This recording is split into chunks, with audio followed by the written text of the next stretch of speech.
Good morning, Metalheads here, and welcome to a new episode of the Metal Meltdown, and today we're looking at the latest album from Cannabis Corpse, entitled Nug So Vile. This is the sixth studio album from stoner death metal supergroup Cannabis Corpse, and if you were somehow thinking that maybe on album number 6 they would switch gears, they would change things up, you are dead fucking wrong and will be surely disappointed. Over the past 13 years, they've been about two things: weed and death metal. That's it. Nothing else. These are the two things that consistently define Cannabis Corpse and move them forward.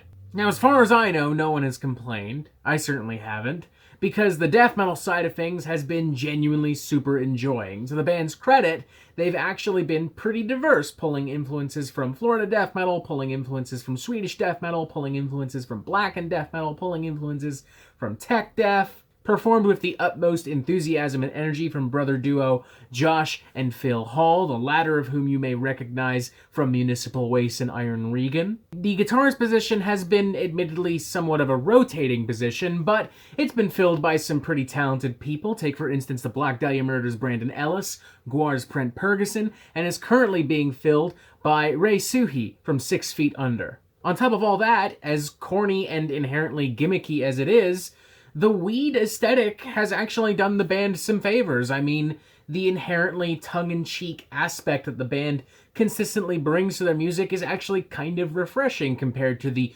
ultra-violent and ultra-super-duper serious nature that is typically adopted not just by death metal bands, but by most bands in the extreme metal subgenre. Honestly, I kind of see Cannabis Corpse to death metal in the same way that I see Hot Fuzz to action movies. You know, it's fun, it still functions as an action movie, it's still got explosions and guns and car chases and rock and roll, but it's funny and surprisingly kind of sharp on its toes, and it doesn't feel the need to bash you over the head with its fucking nonsense. That's Cannabis Corpse. Cannabis Corpse is Hot Fuzz. Cannabis Corpse is a fun time. So unsurprisingly, I had fun with Nug So Vile. I'll go ahead and say that right off the bat. This is a really fun record. It does suffer at this point from being somewhat predictable, and I would argue that to a certain extent this formula is starting to tread a little thin, but ultimately Cannabis Corpse pull it together and they succeed in the one place that really truly matters on a death metal record: the motherfucking death metal. I mean, there are some seriously tasty fucking jams on here. Take, for instance, title track Nug So Vile, which is built upon this pretty catchy, groovy breakdown interlaced with these technical guitar slings and some ferocious vocals. And right as you think you're starting to get settled into that technical groove, the band throws you off guard with a surprisingly blunt and effective blast of primitive death metal. And even later on, reintroducing some of those technical elements back into the song to create something really jarring, really funky, really violent, arguably hearkening to the same band that Cannabis Corpse is satirizing within their song title, Cryptopsy. Another favorite track of mine, Blunt Force Domain, a track that showcases some of the band's more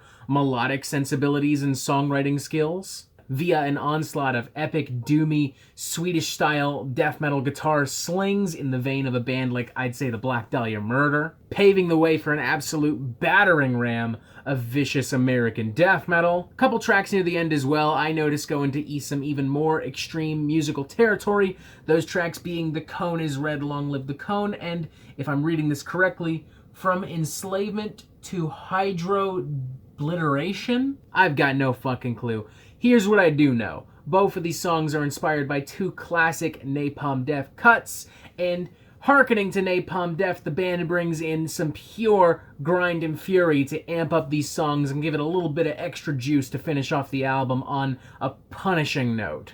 Honestly, I could go on forever about these songs. They are incredibly well constructed, incredibly well performed, incredibly well produced. There really isn't anything to criticize musically or in the songwriting, with the only issues I do have being in the general formula and aesthetic of the record, more specifically referring to the band's obsession with weed. Don't get me wrong, I still think it's pretty refreshing and it can still be really fun, but at this point, it's hard to deny that it is pretty much just a gimmick. And I would also go as far as to say that I think some of the puns littered throughout the band's lyrics and song titles are just kind of poorly done and lazy. Like they took Immolation's Dawn of Possession and the best they could come up with is Dawn of Weed Possession. Okay. And look, I'm more than willing to accept that I'm probably nitpicking about all this, but at the same time, I'm not gonna lie to y'all. I'm not gonna sit here and say that I didn't roll my eyes at some of these puns. I'm not gonna sit here and say that even though there's some killer death metal, if that wasn't there, all we'd be left with is a series of really bad jokes about a bunch of dudes smoking pot and hanging out. To the point where I wouldn't really argue with somebody if they just said, you know what, that's stupid. I can get great death metal from tons of other bands, because that's the truth. You can. I mean, I don't think it's unfair to say that what Cannabis Corpse is doing here musically is not exactly the most unique or special material, particularly in 2019 when we have had so much amazing death metal. I will still give this a 3.5 out of 5, a pretty enthusiastic one as well, to be honest. But again, I will just warn you that if you have been somehow hoping that Cannabis Corpse would switch gears, you are going to be disappointed. You should probably just avoid this album altogether. But if you're like me, and for the most part you don't care, and you just want some really great, tasty death metal jams, you're going to find all of that here. As much as I would still argue that their whole presentation and aesthetic is somewhat of a gimmick, it is still inherently somewhat refreshing compared to how ultra serious the rest of extreme metal can be. And most importantly, there are some great fucking songs on here. Highly recommend this to death metal diehard fans, particularly if you're looking for something a little more tongue-in-cheek compared to this year's extreme, never-ending onslaught of awesome death metal. For obvious reasons, this also makes a pretty decent record to get high to, so, you know, give that a shot if that's your kind of deal. Nug So Vile, Cannabis Corpse, it's not going to change the world, it's not going to define death metal as we know it for the next few years, but it's also not trying to. It just wants to play some fucking riffs, hang out, and smoke a fucking joint. That's it. And that's what it does. So 3.5 out of 5, if that sounds like your cup of tea, then definitely check this thing out. And that is it for the Metal Meltdown. I'm not an expert, nor do I claim to be, so what do you think? Do you like this record? Do you not like this record? And what do you want to hear from me next? And thank you for watching. Make sure you press subscribe to get updates on the Metal Meltdown fucking immediately. And you have yourself a fantastic fucking day.